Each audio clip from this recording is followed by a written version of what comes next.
మరొక పర్యాయము దేవుడు నాకు ఇచ్చిన యొక్క చక్కటి అవకాశమును బట్టి దేవునికి మహిమ చెల్లిస్తూ ప్రత్యేకంగా తాడిచెర్ల సంఘంతో నాకున్న సహవాసము 20 సంవత్సరాల అనుభవం. నేను వచ్చాను, చాలాసార్లు వచ్చాను, వాక్యము చెప్పడం జరిగింది. సంపూర్ణ రాత్రి ప్రార్థనలో లూకాయ గారు ఉన్నప్పుడు నేను వాక్యము చెప్పడానికి వచ్చాను. ఇంతకుముందు పాస్టర్ గారు మా నాన్నగారి గురించి చెప్పారు. మా నాన్నగారు లేరు ఇప్పుడు, పాస్టర్ గారు లూకా పాస్టర్ గారు కూడా లేరు. వారు ప్రభు సన్నిధానంలో ఉన్నారు. ఈ ప్రాంతంలో లూకా పాస్టర్ గారు పరిచర్య ఏ విధంగా చేస్తున్నారో మా నాన్నగారు కూడా సింగంపల్లి ఆ ప్రాంతాల్లో మరి గంగారంలో సేవ చేసే ముందు సింగంపల్లి ప్రాంతంలో మరి ముక్కునూరు నీలంపల్లి ఆ ఏరియాలో ఆయన సువార్త పని చేసి ఇప్పుడు ఆర్ఎంపీ డాక్టర్గా పనిచేసిన వాడిగా ఉన్నాడు. దాదాపుగా 78 నుంచి 86 వరకు డాక్టర్ పని చేస్తూ సువార్త పని చేసిన వాడిగా ఉన్నాడు. మా నాన్నగారి పేరు యోనాకర్ పాస్టర్ గారు. గంగారంలో ఆయన సేవ ప్రారంభించి అక్కడ ఒక సంఘాన్ని స్థిరపరిచిన వాడు. సో వారికి మేము ముగ్గురం కుమారులను.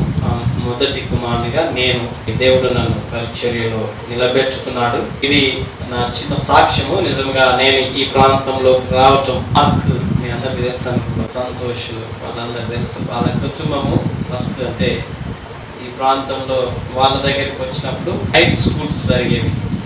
నైట్ స్కూల్స్ కోఆర్డినేటర్గా ఒక అన్న సుల్తానాబాద్ ప్రాంతం నుంచి వచ్చేవాడు. ఆయనతో పాటు నేను కూడా వచ్చేవాడిని. నిజంగా మరి చాలా పరిచర్యల్లో ఈ ప్రాంతంతో నాకు అనుబంధం ఉంది. సో మిమ్మల్ని అందరినీ నేను కొత్త వారిని చూస్తా ఉన్నా. అంతకుముందు పాతవారు కొంతమంది నాకు తెలిసిన వారు, వృద్ధాప్యంలో ఉండి కొంతమంది ప్రభు చేర్చబడిన వారు కొంతమంది ఉన్నారు. స్థానికంగా ఉండి ప్రభు పరిచర్య కొరకు వెళ్ళిన వారు భాస్కర్ పాస్టర్ గారు, మీ అందరికీ తెలుసు. భాస్కర్ గారు నేను బైబుల్ కళాశాలలో మేము క్లాస్మేట్స్గా ఉన్నాం. మేము ఎక్కడ ఉన్నా కానీ దేవుని పరిచర్యలో దేవుడు మమ్మల్ని నిలబెట్టుకుంటున్నాడు. దేవుని కృప వలన నాకు చక్కటి సతీమణిని దేవుడు ఇచ్చాడు. మరి ఆమె కూడా ప్రభు పరిచర్యలో వాడబడుచు నాతో సహవాసంతో ఉండటమే కాకుండా ప్రభు పరిచర్యలో వాడబడుతూ ఉంది. పాటలే కాదు, స్త్రీల మధ్యలో ఆమె వాడబడుతూ ఉంటుంది. చక్కటి స్త్రీలకు చక్కటి వాక్యము, అదేవిధంగా చిన్నపిల్లలకి సండే స్కూల్ కూడా చెప్పడమే కాకుండా యవనస్తులకు కూడా మంచి హెచ్చరిక మాటలు చెప్పేదిగా మా సతీమణి పాస్టర్ గారు ఇస్తే పాస్టర్ గారు ఉంటారు.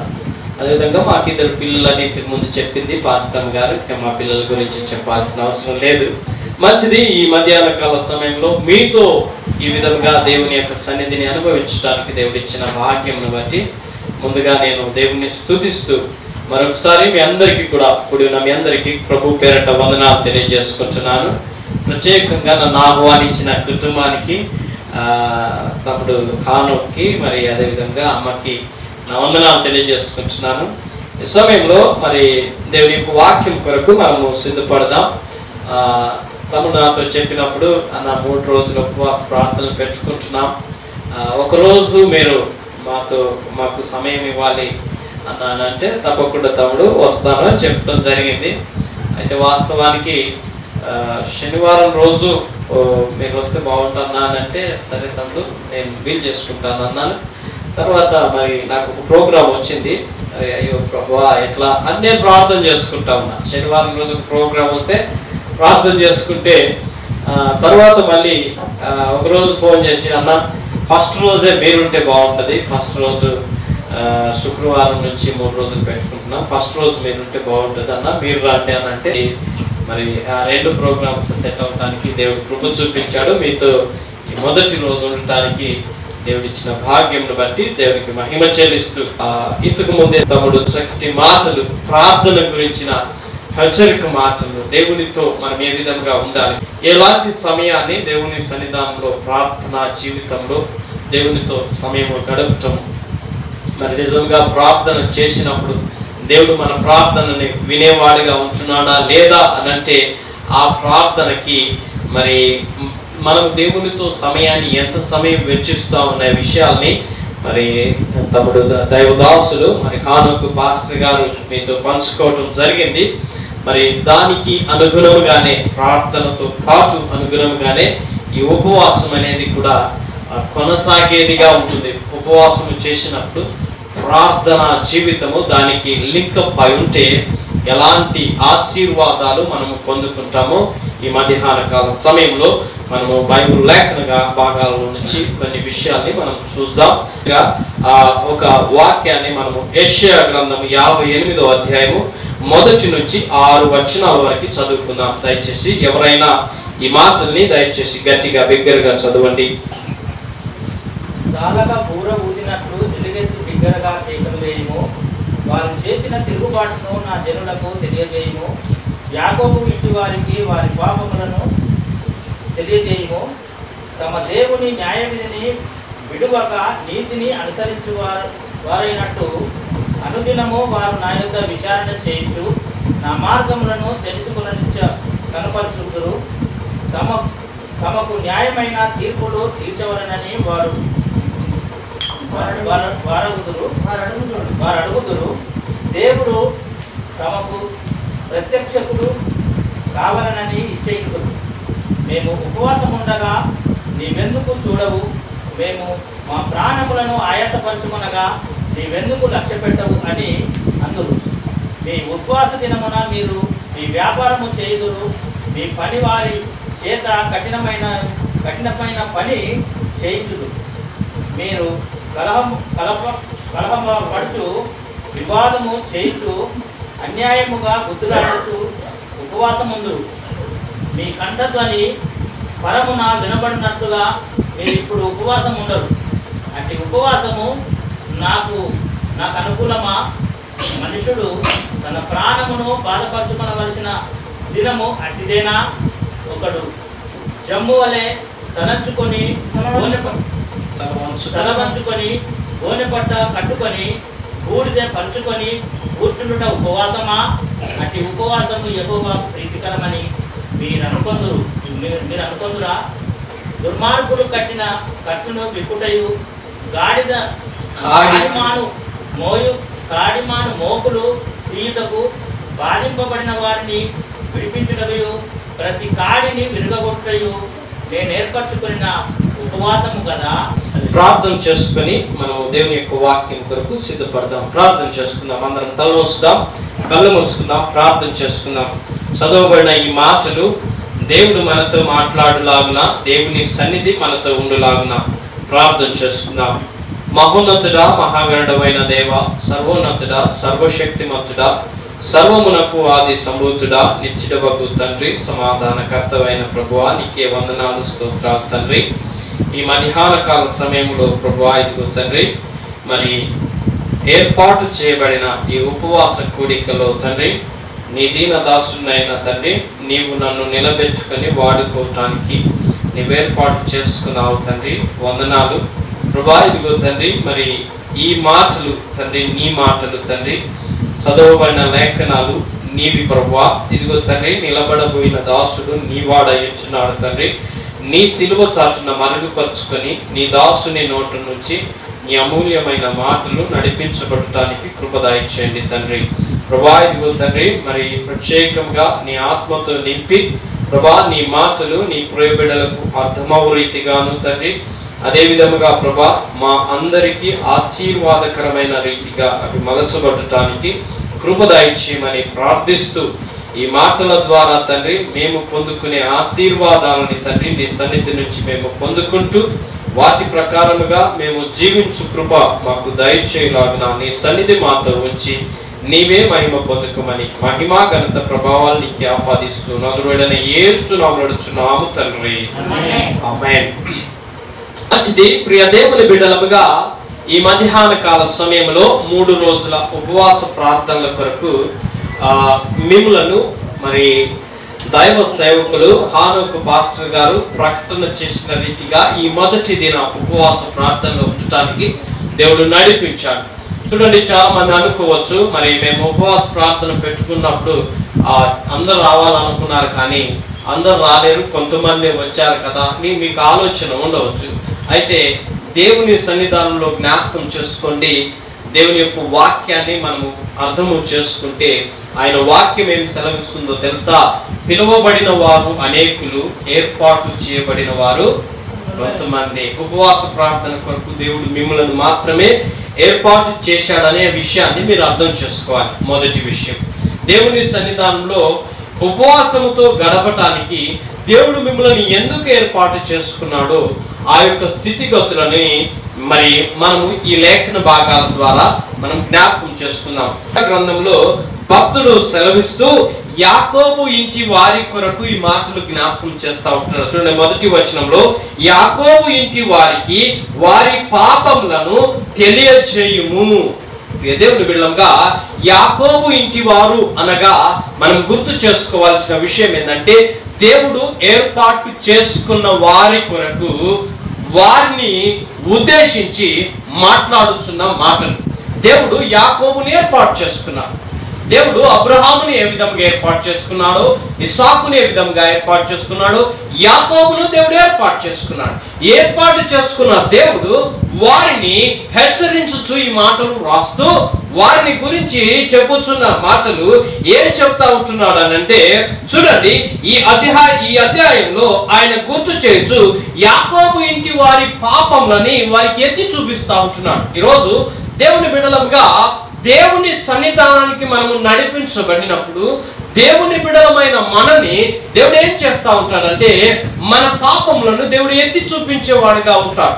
ఈ దేవుని బిడ్డలకు చాలా సార్లు మన పాపాలను ఎందుకు ఎత్తి చూపిస్తాడు అని అంటే, దాని గురించి మనం అర్థం చేసుకోవాలి. ఏ విధంగా అర్థం చేసుకోవాలంటే, నీవు దేవునిలో బలపరచబడాలి అని అంటే, నీవు దేవునిలో ఎదగాలి అని అంటే, నీవు దేవుని సన్నిధానంలో బలమైన ఆయుధముగా మలచబడాలి అని అంటే, దేవుడు ఏం చేస్తూ ఉంటాడంటే మన లోపాలన్నింటినీ సరిచేసేవాడిగా ఉంటాడు. మన లోపాలు సరిచేయబడటం అంటే ఏంటిదో తెలుసా? మనలో ఉన్న చెడు స్థితి ఏదైతే ఉన్నదో దాన్ని దేవుడు మనకు బయలుపరిచేవాడుగా ఉంటాడు. పాపము చూపించడం అంటే ఏంటిది అని అంటే, మనకి ఆయన బయలుపరిచేవాడుగా ఉంటున్నాడు. అంటే దేవుని బిడ్డలంగా చాలా సార్లు దేవుని సన్నిధానంలో మనం ప్రార్థన చేస్తూ ఉంటాం, ఉపవాసం చేస్తూ ఉంటాం. కానీ ఎలాంటి ఉపవాసము దేవునికి కావాలి, ఎలాంటి ప్రార్థన దేవునికి కావాలి, దేవుని సన్నిధానంలో మనం ఉపవాసము చేసినప్పుడు ఏ విధంగా ఉపవాసం చేస్తామో ఆ ఉపవాస స్థితిని దేవుడు ఇక్కడ జ్ఞాపకం చేస్తూ ఏమంటున్నాడు అంటే, మీరు చేసే ఉపవాసము నాకు అక్కరలేదు అని అంటున్నాడు. మీరు చేసే ఉపవాసము ద్వారా ఏమైనా ప్రయోజనం ఉన్నదా అని చెప్పి ప్రశ్నిస్తూ ఉంటున్నాడు. ఎందుకు ప్రశ్నిస్తూ ఉంటున్నాడు అంటే, వారు చేసే ఉపవాసములో లబ్ధి కొరకు లేకపోతే లాభము సంపాదించడం కొరకు ఉపవాసం చేసే వారుగా ఉంటున్నారు అనే విషయాన్ని అక్కడ గుర్తు చేస్తా ఉన్నాడు. చూడండి, 3వ వచనంలో జ్ఞాపకం చేస్తా ఉన్నాడు, ఉపవాసం ఉండగా నీవెందుకు చూడవు, మేము మా ప్రాణములను ఆయాసపరచుకొనగా నీవెందుకు లక్ష్య పెట్టవు అని అందరూ, మీ ఉపవాస దినమందు మీరు వ్యాపారము చేయుదురు, మీ పని వారి చేత కఠినమైన పని చేయించుదురు అనే విషయాన్ని ఆయన ఇశ్రాయేలు ప్రజలతో మాట్లాడిన అదే మాటని ఈరోజు మనతో మాట్లాడుతూ ఉంటున్నాడు. దేవుని బిడ్డలుగా చాలాసార్లు దేవుడు మనతో మాట్లాడినప్పుడు మనం నేర్చుకోవాల్సిన సత్యాలు చాలా ఉంటాయి. మనం ఏదైనా చేస్తే మనం దానికి అనుగుణంగా ఉంటున్నామా లేదా, మనం చేసే పనికి అనుగుణంగా ఉంటున్నామా లేదా. ఒక ఆయన మనని పొలానికి పనికి పిలిచాడు. ఒక ఆయన మనని పొలానికి పనికి పిలిచాడు. పనికి పిలిచినప్పుడు 9 గంటల నుంచి మనము 4 గంటల దాకా పని చేయాలి. అందులో 1 గంట సేపు రెస్ట్, 1 గంట సేపు రెస్ట్, భోజనం కొరకు రెస్ట్ ఇస్తాం. 9 గంటలకు పనికి మనం వచ్చిన తర్వాత పనిలో వంగుకొని పని చేయాలి. అవునా కదా? పనిలో వంగుకొని పని చేయాలి. ఇప్పుడు అయ్యో నాకు నేను పనికి వచ్చినా కానీ పని చేసే పరిస్థితి కాదు, కానీ వట్టిగానే నేను పనికి వచ్చినా అందరితో పాటు పోదామని అంటే, ఇప్పుడు ఆ పనికి పిలిచిన ఆయన ఉద్దేశాన్ని నెరవేర్చిన వాడుగా ఉంటాడా ఉండడా? పొలంలో పని చేయించుకుంటానికి మిమ్మల్ని ఒక 10 మందిని ఏర్పాటు చేసుకున్నా, 10 మందిని పిలుచుకున్నా, నాకు కలుపు తీయాలి. అయితే 10 మందిలో 8 మంది కలుపు తీస్తూ ఉన్నారు, కానీ 2 వాళ్ళతో పాటు నడుచుకుంటూ పోతా ఉన్నారు. తీస్తలేరు, వాళ్ళు వంగినట్టే వంగిరు, కానీ వీళ్ళు ఏం చేస్తూ ఉన్నారు అంటే నటిస్తూ ఉన్నారు అనుకో, నటిస్తూ ఉన్నారు అనుకో. యజమాని చూస్తలేడు, కానీ వీళ్ళు చేసే పనికి, ఇప్పుడు వీళ్ళు తీసుకునే జీతానికి వీళ్ళు పాత్రులు కాదా చెప్పండి? కానీ జీతం మాత్రం తీసుకుంటారు. అంటే సాయంత్రం వచ్చిన తర్వాత పైసలు తీసుకున్నారు. న్యాయం చేసిర్రా? ఎవరైనా అన్యాయం చేసిర్రు? గట్టిగా చెప్పాలి.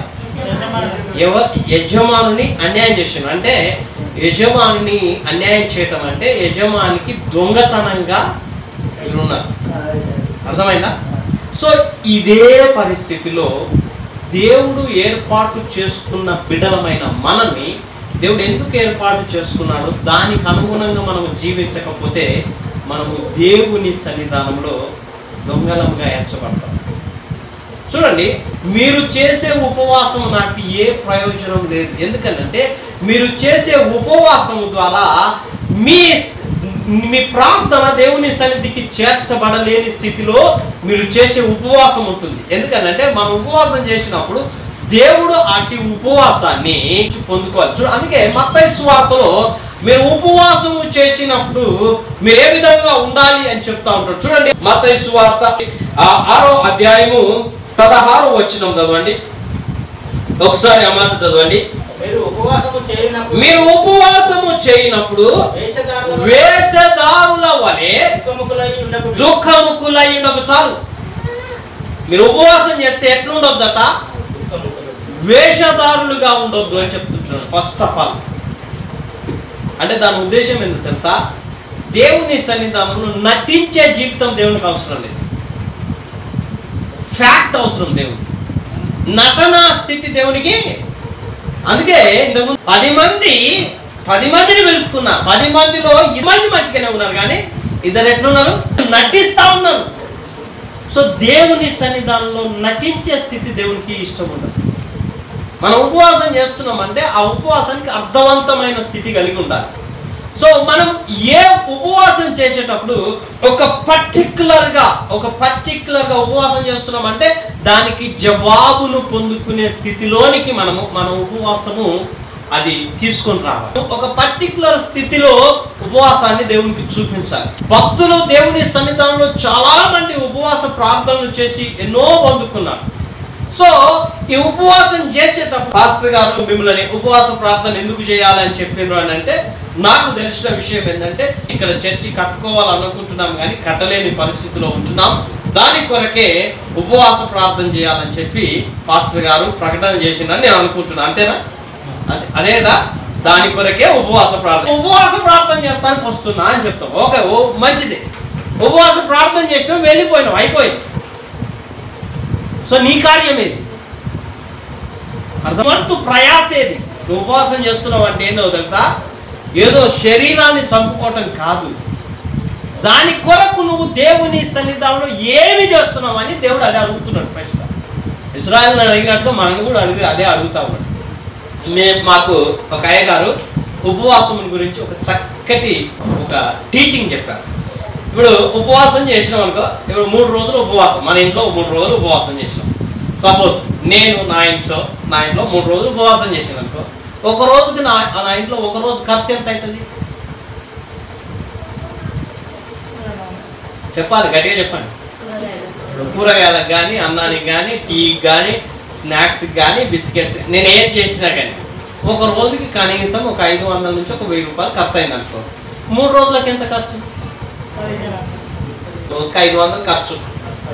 ఇప్పుడు ఈ 1500 దేవుడు నాకు ఇచ్చిండా అంటే ఆ మిగిలినట్టేనా? ఈ 3 రోజుల 1500 మిగిలినట్టేనా? మరి ఎవరికి ఇవ్వాలి? అప్పుడు నేను నిజమైన ఉపవాసం చేసినట్టు దేవుడు అనేది. అది అర్థమైందా? మీకు అర్థమైందా? ఇప్పుడు కాన్సెప్ట్ అర్థమైందా? దేవుని కాన్సెప్ట్ అది. అంటే నువ్వు ఉపవాసం చేస్తున్నావు కానీ యశదారమైన స్థితిలో చేస్తున్నావు అంటే దేవుని ఉద్దేశాన్ని మనకు చూపిస్తా ఉన్నాడు. సో మనం చేసే ఉపవాసము దేవునికి దాన్ని మనము చూపించే వారంగా ఉండాలి, అంటే కనపరిచే వారంగా ఉండాలి. ఈరోజు ప్రభువా ఇదిగో మా చర్చి కొరకు మేము ప్రార్థన చేస్తా ఉన్నాం, ఉపవాసంతో ప్రార్థన చేస్తాం, మనం ప్రార్థన చేస్తా ఉన్నాం. ఓకే, ఏంటిది క్రియ? ఏంటిది? సో అది దేవుని సన్నిధానంలో చూపించాలి. సో చూపించినప్పుడు నీ క్రియ ప్రతిఫలం అనేది దేవుని సన్నిధానంలో నువ్వు పొందుకున్న వాడుగా ఉంటావు.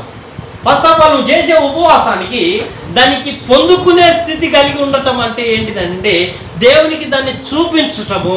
ఈరోజు చాలా మంది ప్రార్థన చేస్తాం అయ్యగారు అని చెప్తారు. మీకు చెప్తా వినండి, కొన్ని విషయాలు నేను జ్ఞాపకం చేస్తాను.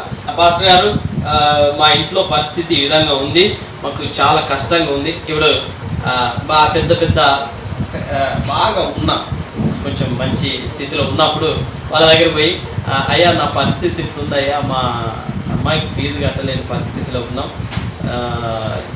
ప్రార్థన చేయండి అయ్యా. తప్పకుండా బ్రదర్ మేము ప్రార్థన చేస్తామని చెప్తారు. తప్పకుండా బ్రదర్. ఇప్పుడు ప్రార్థన చేస్తాము అని అనటానికంటే కొంత సహాయం చేస్తే ప్రార్థన కంటే గొప్ప ఫలమా కాదు. ఈరోజు చాలామంది ఏం చేస్తారు, ప్రార్థన చేస్తాం బ్రదర్ మీకెందుకు ధైర్యంగా ఉన్నాను అంటారు. ఇప్పుడు సపోజ్ అమ్మకి జ్వరం వచ్చింది అనుకో, అమ్మకి జ్వరం వచ్చింది, ఇంట్లో పడుకొని ఉంది, లేవలేని పరిస్థితిలో ఉంది. ఆమె లేవలేని పరిస్థితిలో ఉన్నప్పుడు ఆమె దగ్గరికి వచ్చి చూసి, అయ్యో పాస్టర్ అమ్మ మొత్తం లేవలేని పరిస్థితిలో ఉన్నది, అమ్మగారు మీరేం బాధపడకుండా అమ్మగారు మీకోసం మేము ప్రార్థన చేస్తాం అంటే దాని ఉద్దేశం ఏంటి? అమ్మగారు ప్రార్థన చేసుకోలేరు, మేము ప్రార్థన చేస్తాం అని అంటేనా? ఉద్దేశం క్రియని చూపించటం. దేవునికి కావాల్సిందంటే క్రియారూపకం దాల్చటం. దేవుని బిడ్డలకు చాలాసార్లు క్రియలో మనం తప్పిపోతాం. అందుకోసమే దేవుని యొక్క వాక్యం క్లియర్గా చెప్తా ఉంది. మనము దేవుని సన్నిధానానికి వెళ్ళినప్పుడట, మనం దేవుని సన్నిధానానికి వెళ్ళినప్పుడు ఏం వెళ్తాయట? వాక్యం ఉందా లేదా? వాక్యం ఉందా లేదా? నేను ఇక్కడికి వచ్చి సమాధి కార్యక్రమం జరిగినప్పుడల్లా, లేకపోతే ఏదైనా ఎవరైనా చనిపోయినప్పుడల్లా వాక్యం చెప్పేటప్పుడు ఆ మాటను ప్రత్యేకంగా గుర్తు చేస్తూ ఉంటారు. ఇప్పటి నుండి ప్రభువు నందు మృతి పొందిన మృతులు ధన్యులు, వారి క్రియలు. ఇప్పుడు మనతో వచ్చేదేంటి? నీ క్రియలే దేవునికి చూపిస్తే, అంటే క్రియారూపకమైన స్థితిని దేవునికి చూపించటం. సో నువ్వు ఏం చేసినా క్రియ దాల్చాలి.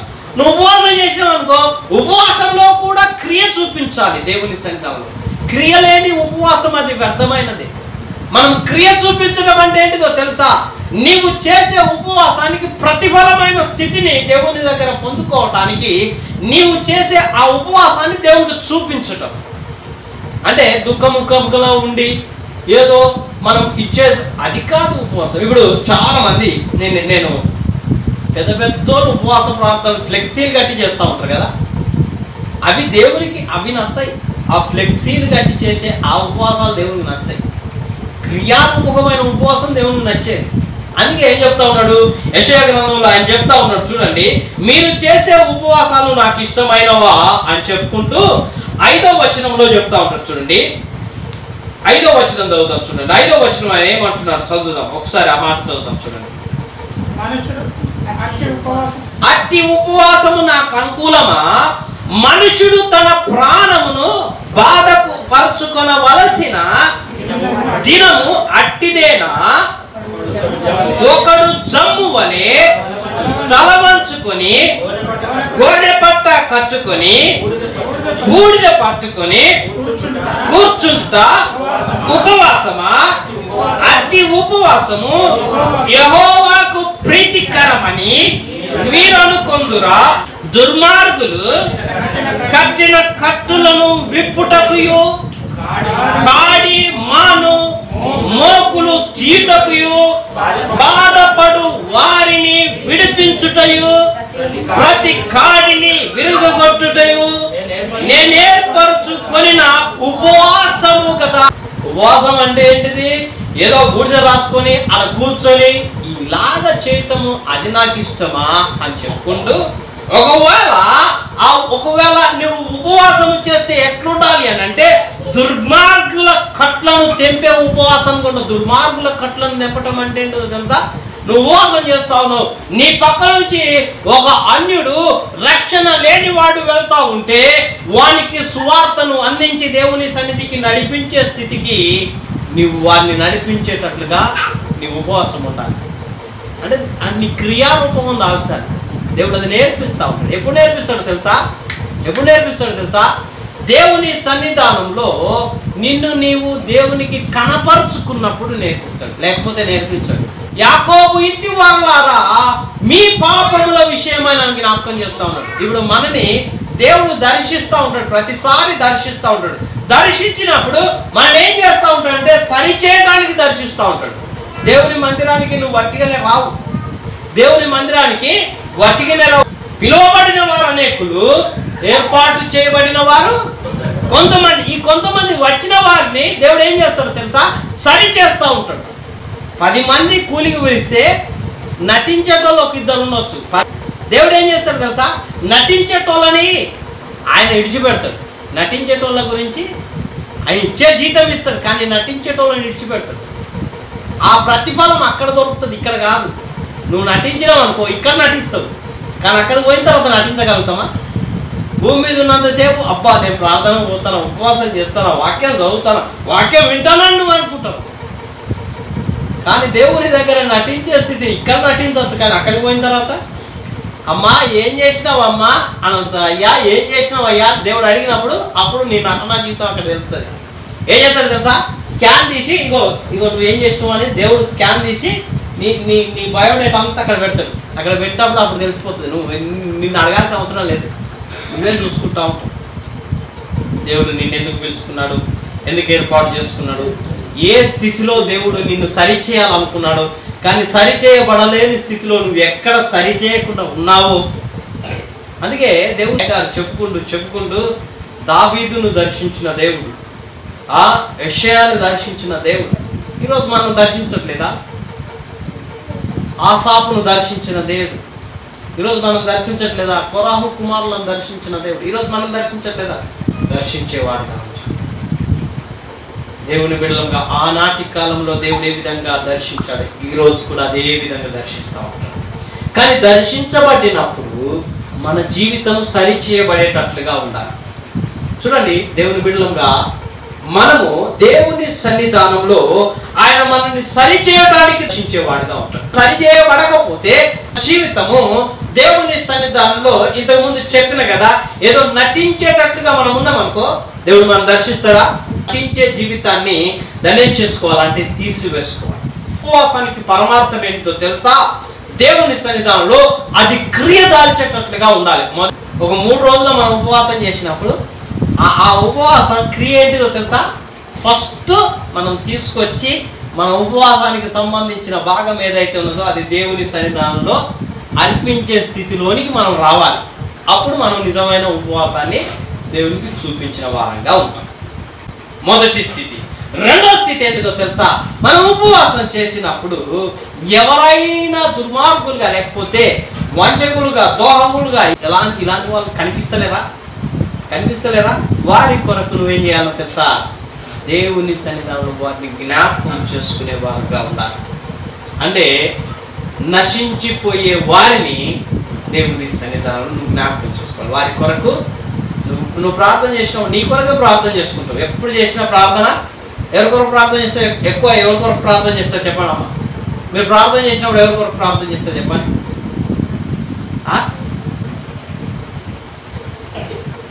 ఎవరి కొరకు ప్రార్థన చేస్తారంటే చెప్తలేరు కదా. మన కోసమే ప్రార్థన చేసుకుంటాం. ఎక్కువ ఎవరి కోసం చేస్తాం? అయ్యా నన్ను కాపాడు, నా పిల్లల్ని కాపాడు, నా కుటుంబాన్ని కాపాడు, నా పొలాలని, నా భూములని, నాకున్న ఆస్తి. ఇవే మన ప్రార్థనలు ఎక్కువ. ఇవే వస్తాయా వేరేటి వస్తాయా? మీరు వేరే ప్రార్థన చేస్తారా?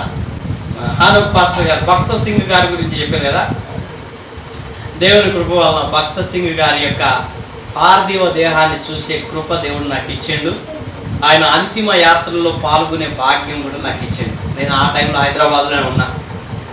హైదరాబాద్లో నారాయణగూడలో ఆయన యొక్క నారాయణగూడ బ్యాప్టిస్ట్ చర్చి ఆ ఏరియాలో ఆయన చర్చి ఉంటుంది. అక్కడికి వెళ్ళి నేను అప్పుడు బైబిల్ కాలేజ్ చేస్తూ ఉన్నా టైంలో నేను అక్కడనే ఉన్నా ఆయన దగ్గరికి వెళ్ళటం.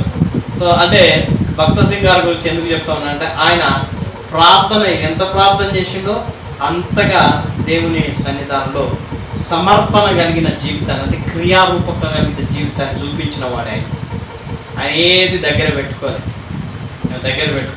ఇది మంచిదే, కానీ దీనితో పాటు ఇది కూడా ఉండే స్థితి కలిగి ఉండాలి అనేది సో సేవకులే కదా, విశ్వాసులు కూడా ఏ విధంగా ఉండాలి అంటే ఇట్లనే ఉండాలి. ఇట్లా దేవుడు ఇస్తూ ఉంటాడు మనం ఇట్లా. ఇప్పుడు మీకు చెలువ గురించి తెలుసు కదా, చెలువ తెలుసా? చెలువని ఏం చేస్తారు చెప్పుంది? అయితే ఏమవుతుందంటే చెప్తలేరు. అంటే ఏ నీళ్ళు వస్తాయి అది చెప్పాలి మరి. నేను అందుకోసమే నేను మిమ్మల్ని ఎందుకు అడుగుతా ఉన్నానంటే అది మీకు చెప్తే అది మీకు అర్థమవుతుంది అన్నట్టు. ఇప్పుడు పాత నీళ్ళు అంటే పాతయాన్ని తీసేస్తా ఉంటే కొత్త ధనము లోపలికి వస్తూ ఉంటుంది. సో ఆత్మీయ జీవితంలో అట్లనే, మన శారీరకమైన జీవితంలో అట్లనే, ప్రతి విషయంలో అట్లనే, దేవుని విషయంలో కూడా అంతే. చూడండి, దేవుడు మనల్ని దర్శించినప్పుడు మనలో నూతనమైన స్వభావము దేవుని కనిపించాలంటే మన పాత స్థితి అంతా కూడా దేవుని సన్నిధానంలో దాన్ని తీసివేసుకునే స్థితిలో మనం దేవుని కనబడాలి. అట్లనే ఉన్నదనుకో కొత్త నీళ్ళు వస్తూ వస్తాయా? కొత్తదనం వస్తుందా? ప్రార్థన చేసినా కొత్తదనం కనిపించదు. ఎట్లయితే పాతది బయటికి పోవాలో అంటే ఈ సన్నిధానంలో నేను ఏ స్థితిలో ఉంటున్నాను అనేది దేవుని సన్నిధానంలో మనము దేవునికి అర్పించుకునే వారం ఉంటాం. దేవుని బిడ్డలంగా చాలా సార్లు దేవుని సన్నిధానంలో మన జీవితము దేవుడికి తెలుసు, చూపిస్తూ ఉంటాడు. కానీ మనం ఏం చేస్తాం తెలుసా? చూపించినప్పుడు ఇది నా కొరకు కాదులే. అయ్యగారు చాలా సార్లు వాక్యం చెప్పేటప్పుడు మిమ్మల్ని హెచ్చరిస్తూ ఉంటాడు, మీరు ఈ స్థితిలో ఉన్నారు, మీరు మార్చబడాలని చెప్తాను. మనం ఏమనుకుంటాం తెలుసా? నా కోసం కాదు, నా వెనకాయన కోసం అనుకుంటా, అందుకే చెప్తాను. ఇంతకుముందు అన్నాడు పాస్టర్ గారు నా కోసమే వాక్యం చెప్తానంటే, పాస్టర్ గారు నీ కోసం చెప్పాడు, దేవుడు నీ కోసం చెప్తాడు. పాస్టర్ గారు ఏం చెప్తాడు? దేవుని మాటని నీ దగ్గర తీసుకొస్తా ఉంటాడు. నువ్వేం చేసుకోవాలి? దాన్ని నీ జీవితంలో ఇంప్లిమెంట్ చేసుకొని మార్చుకోవాలి. సో మార్చుకునే స్వాభావికమైన స్థితిలోనికి మనం రావాలి.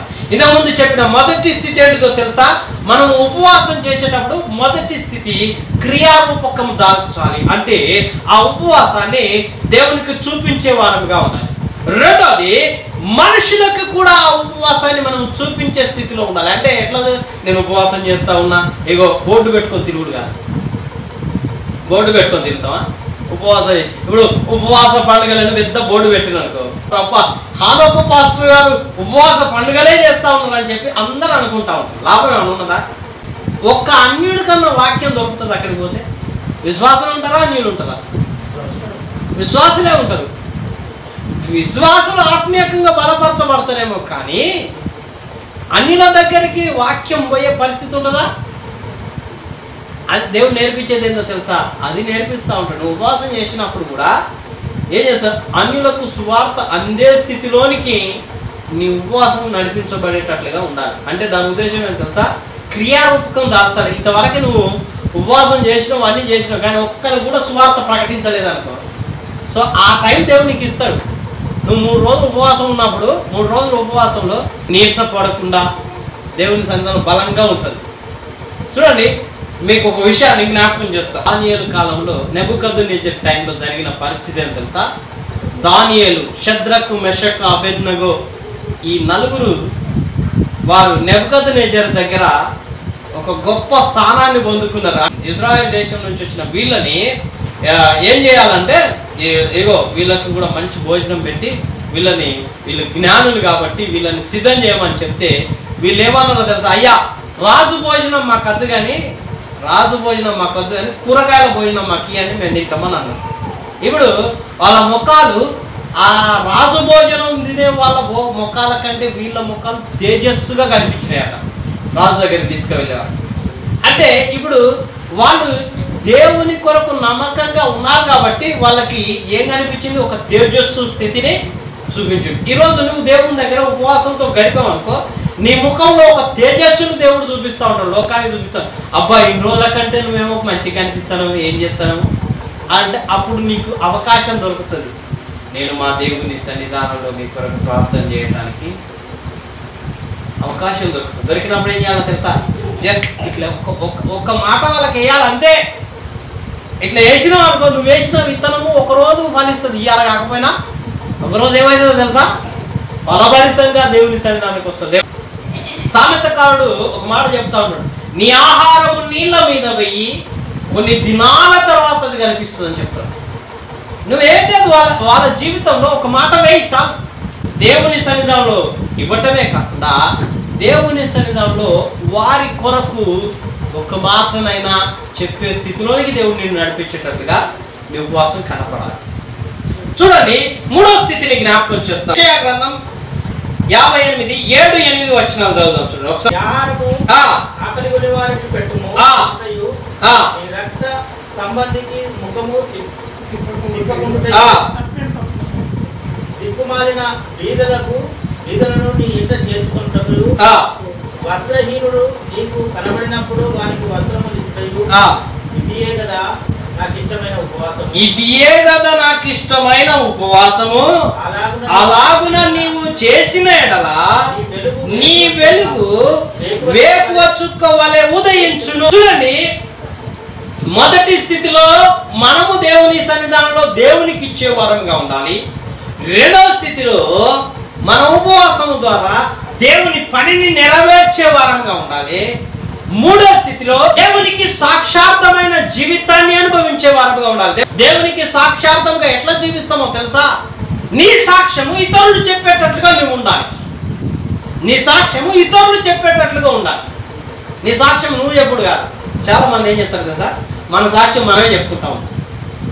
అంటే మన సాక్ష్యం మనం చెప్పుకున్నాడు గొప్ప విషయమే, కాదనట్లేదు.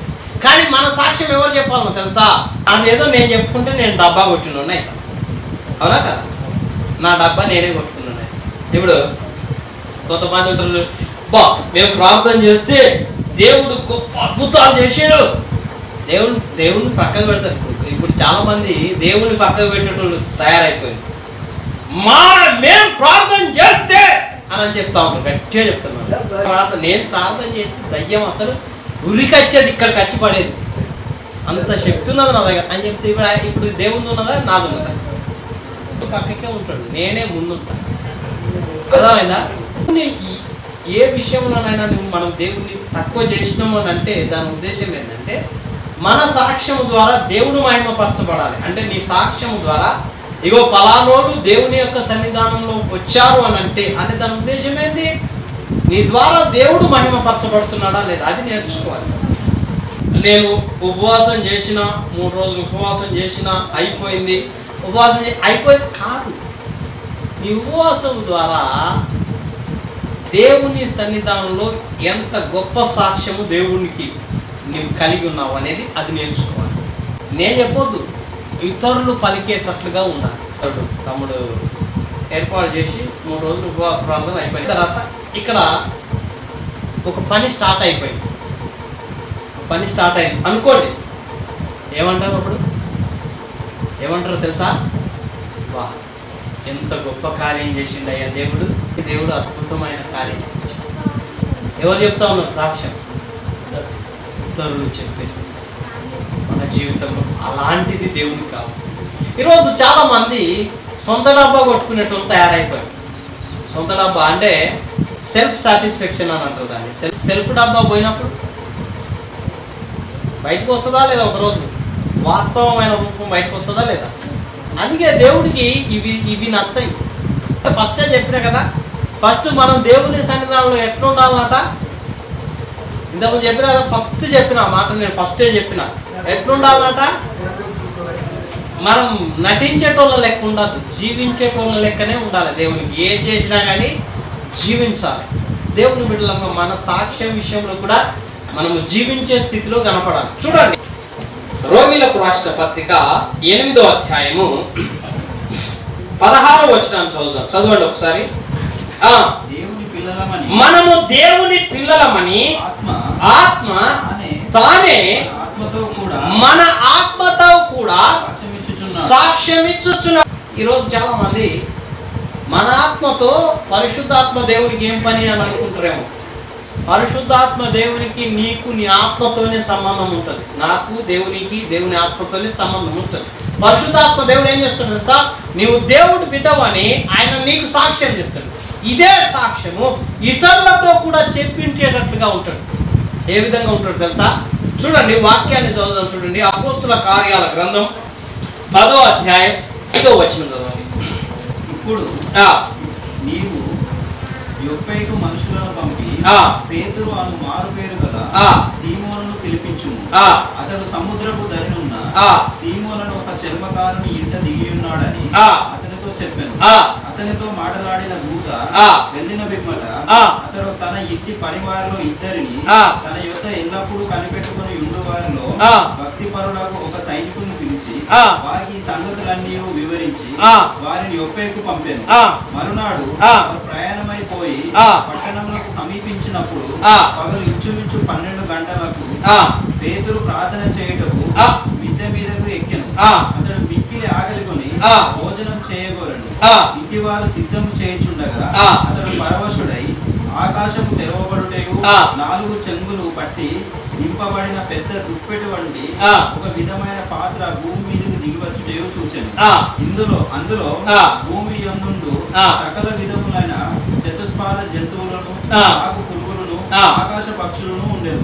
అప్పుడు పేతురు నీవు లేచి చంపుకొని తినుమని ఒక శబ్దము అతనికి వినబడేది. అయితే పేతురు వద్దు ప్రభువా, నిషిద్ధమైనది అపవిత్రమైనది ఏదైనా నేనెన్నడూ తినలేదని చెప్పగా దేవుడు పవిత్రం చేసిన వాటిని నీవు నిషిద్ధమైన వాటిగా ఎంచవద్దని మరలా రెండవ మారు ఆ శబ్దం అతనికి వినబడింది. ఇక్కడ కొర్నేలి అనే ఆయన దేవుని సన్నిధానంలో ఇటలీ పట్టణంలో కొర్నేలి అనే శతాధిపతి ఒక ఆయన ఉన్నాడు. ఆయన దేవుని నమ్మి దేవుని సన్నిధానంలో చక్కగా జీవించే స్థితిలో ఆయన ఉంటున్నాడు. అయితే ఆయన దేవునికి నమ్మకంగా ఉన్న స్థితిని దేవుని యొక్క ఆత్మ ఆయనతో మాట్లాడి, అయ్యా కొర్నేలి, నువ్వు ఇంకా బలపరచబడటానికి ఏగో పలానా దగ్గర పేతురు అనేట ఆయన ఉన్నాడు, ఆయన దగ్గరికి మనుషులను పంపి ఆయన నీ దగ్గరికి పిలిపించుకో, నువ్వు ఆయన నీ దగ్గరికి వస్తే ఆయనతో నీవు బలపరచబడతావు అని చెప్పి కొర్నేలికి దేవుని ఆత్మ చెప్పిన తర్వాత అదే ఆత్మ పేతురు దగ్గరకు కూడా వెళ్ళి పేతుర్ని కొర్నేలి దగ్గరకు పంపించడానికి సిద్ధం చేస్తూ ఉంటుంది. ఏ విధంగా సిద్ధం చేస్తూ ఉంటుంది అంటే, ఇగో ఇప్పుడు చదువుకున్నాం కదా, కొర్నేలి అనే ఈయన దేవుని సన్నిధానంలో అన్యుడిగా వాడుగా ఉంటున్నాడు. అయితే ఈ యూదులకి అన్యుల దగ్గరికి వెళ్ళరు. జ్ఞాపకం చేసుకోండి, యూదులు అన్యుల దగ్గరికి వెళ్ళరు. కాబట్టి ఈయన దగ్గరికి కొర్నేలి దగ్గరికి వెళ్ళాలంటే ఇప్పుడు ఎవరు చెప్తే వెళ్ళాలి? కొర్నేలి దగ్గరికి వెళ్ళాలంటే ఎవరు చెప్తే వెళ్ళాలి? దేవుడు చెప్తే మాత్రమే వెళ్ళాలి. అయితే దేవుడు ఆయనకి దర్శనం ద్వారా చూపించి, అయ్యా ఈ భూమి మీద ఉన్న వాటన్నింటినీ నీకు ఒక దుప్పట్లో చూపిస్తా ఉన్నా, వాటిని ఏదో ఒక దాన్ని సంకోతినంటే నేను పవిత్రుడిని, నేను గాసాండిని తింటున్నా అని దేవుడే ప్రశ్నిస్తూ ఉంటాడు. అప్పుడు దేవుడు పవిత్రపరిచిన దాన్ని నువ్వెట్లా అపవిత్రం చేస్తావు అని చెప్పి దేవుడు ఏం చేస్తాడంటే ఆ దర్శనం ద్వారా చెప్పి తర్వాత కొర్నేలి దగ్గరికి వెళ్ళటానికి దేవుని ఆత్మ పేతురుని దర్శిస్తుంది. అప్పుడు పేతురు కొర్నేలి దగ్గరికి వెళ్తాడు. ఇప్పుడు దేవుని ఆత్మ అక్కడ కొర్నేలిని దర్శించింది, ఇక్కడ పేతురుని దర్శించింది. అంటే ఇక్కడ ఇరుపక్షాల కార్యం ఏ విధంగా జరిగిందో అదే విధంగా దేవుని ఆత్మ నీలో ఎలాంటి సాక్ష్యం ఇస్తుందో అది ఇతరుల దగ్గర కూడా అలాంటి సాక్ష్యాన్ని దేవుని ఆత్మ చూపిస్తుంది. చెప్పడం కాదు, నీలో దేవుని ఆత్మ సాక్ష్యం ఏ విధంగా ఉంటుందో ఇతరుల దగ్గర కూడా అదే సాక్ష్యాన్ని దేవుడు చూపించేవాడుగా ఉంటాడు. అంటే నా ఇంటెన్షన్ నేను మీకు జ్ఞాపకం చేస్తా ఉన్నా, ఇదివరకు దేవుని సన్నిధానంలో నువ్వు ఏ సాక్ష్యం అయితే పొందుకున్నావో ఆ సాక్ష్యము ఇతరుల మనుషుల దగ్గర నుంచి కూడా అదే సాక్ష్యాన్ని దేవుడు చూపిస్తాడు. ఒకవేళ నువ్వు నిజంగా దేవుని బిడ్డవు అయితే, దేవుని బిడ్డవు కాకపోతే నటిస్తే ఆ సాక్ష్యం రాదు. నటించే వాళ్ళ దగ్గర అబ్బా మంచి పని చేస్తారయ్యా అని ఇక్కడ చెప్పొచ్చాము, కానీ దేవుని దగ్గర ఇక్కడ మంచి ప్రార్థన చేస్తారయ్యా, మంచిగా ఉపవాసం చేస్తారయ్యా, మంచిగా వాక్యం చదువుతారా, ఇక్కడ రావచ్చాము, కానీ దేవుని దగ్గర సాక్ష్యము ఇక్కడ ఎట్లుంటుందో అక్కడ కూడా అట్లనే ఉంటుంది. నేను ఎప్పుడో ఒక 20 సంవత్సరాల క్రిందట ఒక దగ్గర వాక్యం చెప్పి వచ్చేసిన తర్వాత 15 సంవత్సరాల తర్వాత ఏమో ఆ ఏరియాకి మరొకసారి వెళ్ళటం జరిగింది. ఏ వాక్యం చెప్పినా నాకు గుర్తులేదు.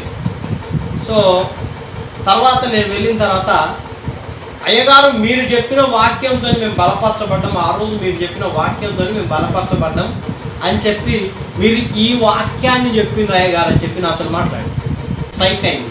ఎందుకో తెలుసా, ఆ రోజు పరిశుద్ధాత్మ దేవుడు నా ద్వారా మాట్లాడిన మాట నాకు మళ్ళీ గుర్తు చేశాడు.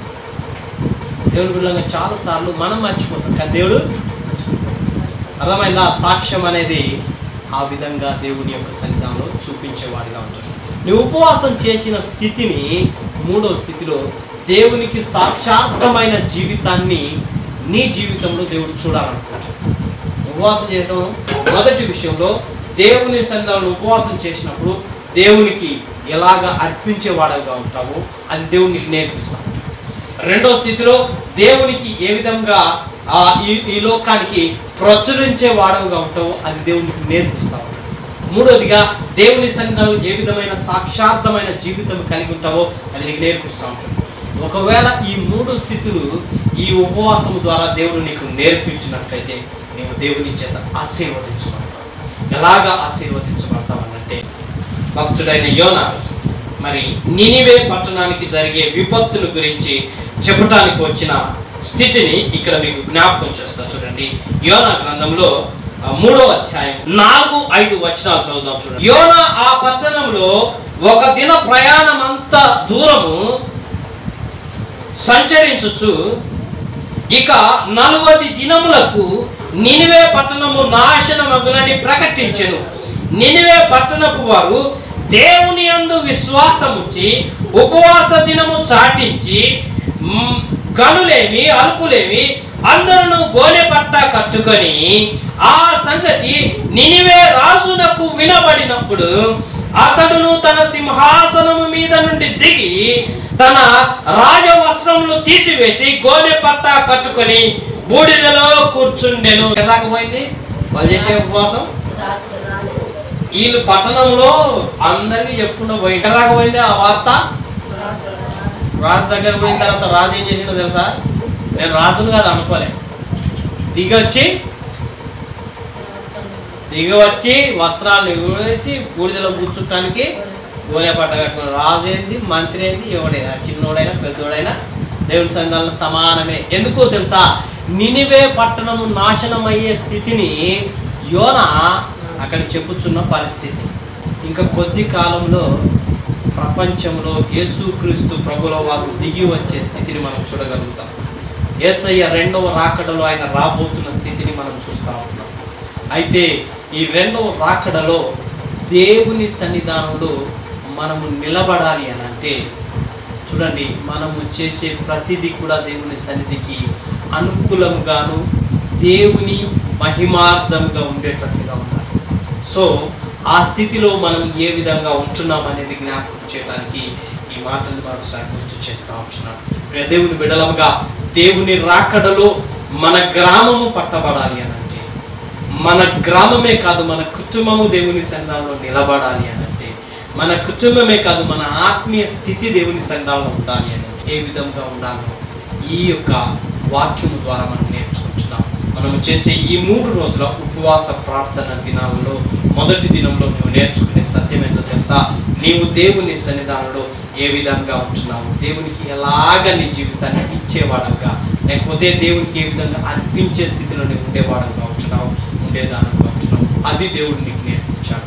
2వ స్థితిలో దేవుని సన్నిధానంలో నీ జీవితం ద్వారా ఇతరులకు ఎలాంటి సువార్త అందించే స్థితిలోనికి దేవుడు నిన్ను నడిపించాలనుకుంటున్నాడు, అది దేవుడు నీకు నేర్పించాడు. 3వ స్థితిలో ఇతరులకు ఏ విధంగా సాక్షార్థముగా జీవించాలో ఆ స్థితిని దేవుడు నీకు నేర్పించాలనుకుంటున్నాడు. అయితే ఆయన రాకడ కొరకు నీవు సిద్ధపడి ఉండాలి అని అంటే ఈ 3 స్థితులను నీ జీవితంలో అనుభవించడానికి దేవుడు నీకు అవకాశం ఇచ్చాడు. ఇటు అవకాశాన్ని నీవు సద్వినియోగపరచుకున్నట్లయితే దేవుని సన్నిధానంలో నీవు, నీ కుటుంబము, నీ గ్రామము రక్షించబడేదిగా ఉంటుందని దేవుని యొక్క వాక్యము ద్వారా మరొకసారి దేవుడు మనం గుర్తు చేస్తూ ఉన్నాడు. అలాంటి కృపలో దేవుడు మనం భద్రపరిచి నడిపించేట్టుగా ప్రార్థన చేసుకున్నాం. దేవుడి మాటలు మనం ఇంట్లో దీవించలాగిన ప్రార్థనలో ఏకీభవిస్తాం. ఒక్క నిమిషం పాటు దేవుని సన్నిధానంలో మన జీవితాన్ని, దేవుని సన్నిధానంలో మనం ఉపవాస ప్రార్థనలో ఉండటానికి దేవుడు నడిపించాడు. కానీ ఆ ఉపవాస ప్రార్థనలో మనం నేర్చుకున్న సత్యాన్ని ఒకసారి జ్ఞాపకం చేసుకుందాం. నేను ఉపవాసం చేయించున్నావు, కానీ ఆ ఉపవాసం దేవునికి అనుకూలంగా ఉందా లేదా ఒకసారి జ్ఞాపకం చేసుకో. అనుకూలమైన ఉపవాసం ఏమి నేర్పిస్తుందో తెలుసా? ఇదిగో దేవునికి ఇవ్వటం నేర్పిస్తుంది. అనుకూలమైన ఉపవాసం ఏమి నేర్పిస్తుందో తెలుసా? ఇదిగో దేవునికి మరి నీవు పని చేసేవాడుగా ఉండటం నేర్పిస్తుంది. అనుకూలమైన ఉపవాసం ఏం నేర్పిస్తుందో తెలుసా? దేవుని కొరకు సాక్షార్థముగా జీవించడం నేర్పిస్తుంది.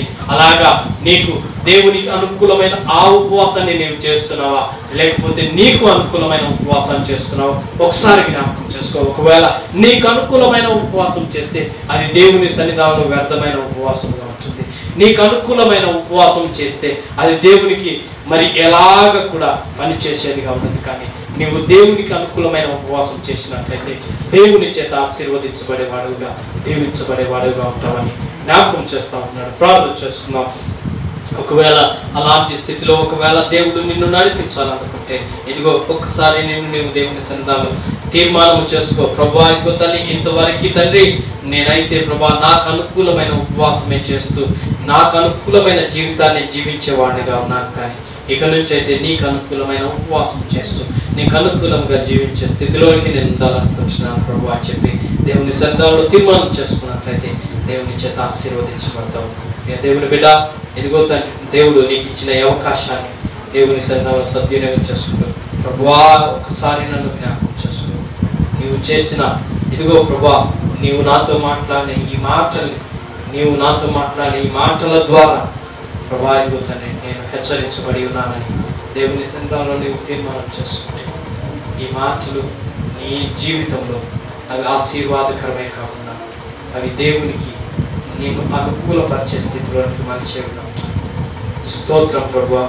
మహోన్నతుడా, మహాగంధమైన దేవ, సర్వోన్నతుడా, సర్వశక్తిమంతుడా, ఈ మధ్యాహ్న కాల సమయంలో ప్రభా ఇదిగో తండ్రి ఉపవాసము కొరకు తండ్రి మేము ఏ విధంగా ఉండాలో తండ్రి యెషయా భక్తుని ద్వారా తండ్రి నీవు మాట్లాడిన మాటల్ని ప్రభా ఇదిగో తండ్రి అవి మా జీవితంలో ఏ విధంగా ఉండాలో, నీకు అనుకూలమైన ఉపవాసం ఏ విధంగా చేయాలో నీవు నేర్పించావు తండ్రి. నీవు నేర్పించిన ప్రతి మాట తండ్రి అది మా జీవితంలో నెరవేర్చుకోవటానికి తండ్రి, వాటి ప్రకారంగా జీవించటానికి, వాటి ప్రకారంగా తండ్రి మేము ఇతరులకు మాదిరికంగా ఉండటానికి, సాక్షార్థంగా ఉండటానికి తండ్రి ఇదిగో ప్రభా మరి నువ్వు మాతో మాట్లాడి ఈ మాటని, ఎందుకంటే తండ్రి నీ రాకడ అతి సమీపంగా ఉన్నది కాబట్టి తండ్రి ఆ రాకడకి మేము సిద్ధపడే వారు ఉండటానికి ఈ మాటలు మా జీవితంలో మార్చుకుంటూ వాటి ప్రకారంగా నేను గణపరిచే వారంగా ఉండటానికి కృప దయచేయమని ఈ మాటలు మాకు అనుగ్రహించినందుకు మరొకసారి నేను స్తుతిస్తూ ఎంత మహిమ ప్రభావం నీకు ఆపాదిస్తున్నాను. యేసు నామములో తండ్రి.